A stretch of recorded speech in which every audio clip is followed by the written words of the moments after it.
पुरानी कब्रिस्तान की रात। लखनऊ एक प्राचीन कौशल राज्य का हिस्सा था। ये भगवान राम की विरासत थी जिसे उन्होंने अपने भाई लक्ष्मण को समर्पित कर दिया था। इसलिए इसे लक्ष्मणपुर और लखनपुर के नाम से जाना गया था, जो बाद में बदलकर लखनऊ हो गया। पर लखनऊ अब एक और चीज़ के लिए फेमस था।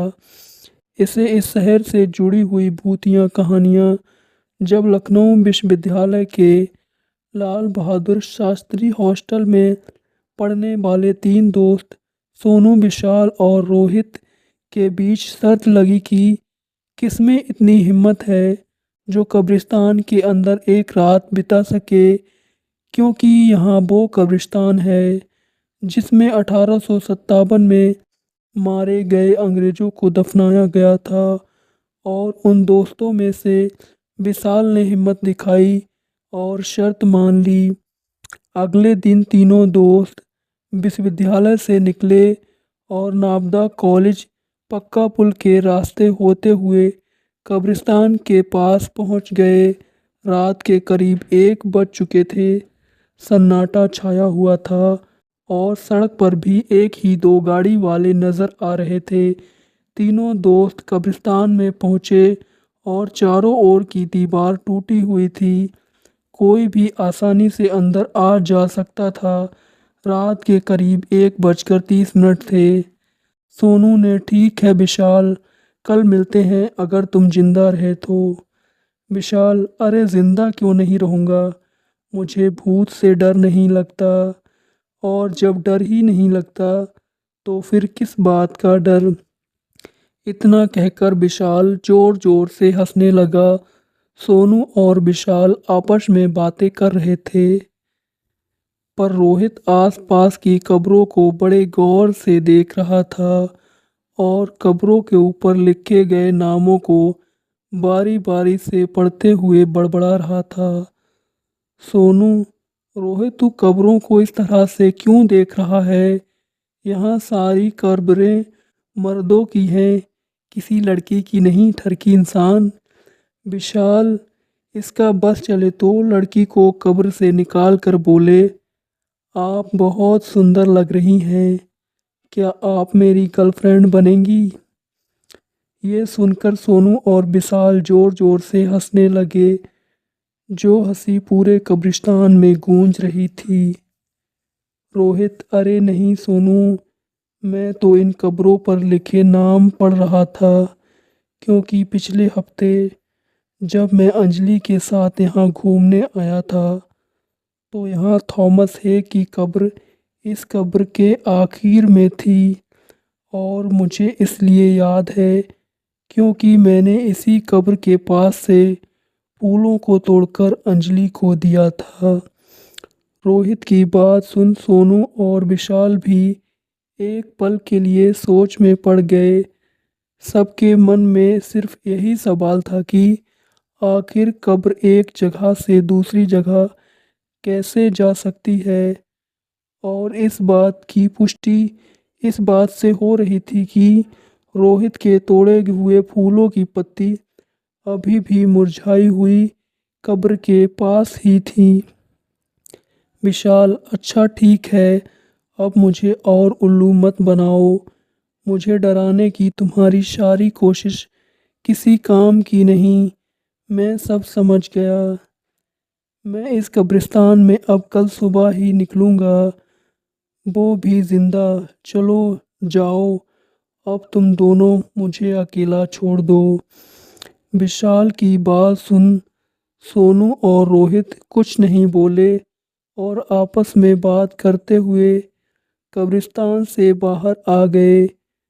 और विशाल अपने दोस्तों को जाते हुए शांत देख रहा था। और उनके जाने के बाद विशाल उसी थॉमस हे की कब्र के ऊपर बैठ गया और वहाँ जमी घास को नोचने लगा। उसकी नज़रें पूरे कब्रिस्तान को ताड़ रही थीं। तभी जमीन से एक हाथ निकला और विशाल के हाथ कर पकड़ कर उसे नोच दिया।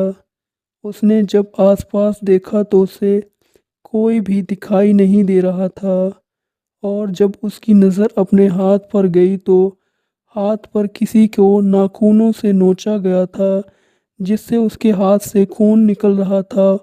उसने खुद को संभालकर एक बार फिर से कब्रिस्तान को देखा तो उसे धुंधला हुआ धुआं उड़ता हुआ दिखाई दे रहा था जो उसे घेरने के लिए उसकी तरफ बढ़ रहा था।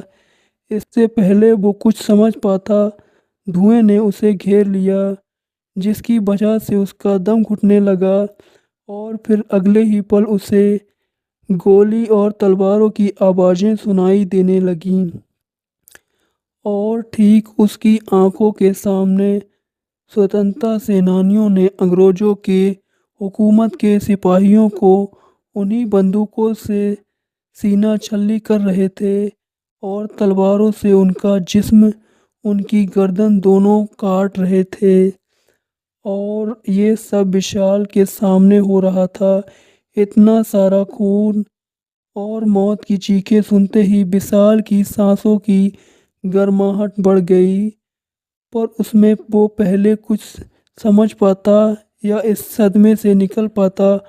अचानक ही किसी ने विशाल को पीछे से धक्का दे दिया और उसे ज़मीन पर गिरा दिया। उसने जब पीछे मुड़कर देखा तो कोई नहीं था, सोनू और रोहित ही थे। सारा धुआं एक पल के लिए गायब हो गया। कोई खरोच नहीं थी, लेकिन अंदर से उसका शरीर गोलियों से छन्नी पड़ा था और अंदर से मांस, नसें और हड्डियां कट चुकी थीं। बेहोश जांच पड़ताल के बाद भी केस कभी नहीं सुलझा और कुछ साल के बाद सोनू और रोहित की लाश भी उसी रहस्यमय तरीके से उसी पेड़ के पास लटकी हुई मिली। पोस्टमार्टम में भी वही लिखा हुआ था जो विशाल की रिपोर्ट में लिखा था। शरीर पर एक भी निशान नहीं, पर अंदर से जिस्म गोलियों से छल्ली हुआ पड़ा था और तलवार से मांस के साथ हड्डियां भी कटी हुई थीं। और आज भी इस केस की फाइल लखनऊ के एक थाने में धूल खा रही है, लेकिन अब वक्त बदल चुका है। सरकार ने कब्रिस्तान को संरक्षित करते हुए चारों तरफ से दीवार बनवा दी है और लाइट की सुविधा कर दी है। अब ये रोड रात भर चलती है, लेकिन आज भी तमाम रोशनी और लाइट के होने के बावजूद भी लोग उस कब्रिस्तान में जाने से डरते हैं। दोस्तों, यह थी कहानी लखनऊ के कब्रिस्तान। कहानी आपको कैसी लगी कमेंट में ज़रूर बताएं। वीडियो को लाइक करें, चैनल को सब्सक्राइब करें। मिलते हैं एक और नई भूतिया कहानी के साथ।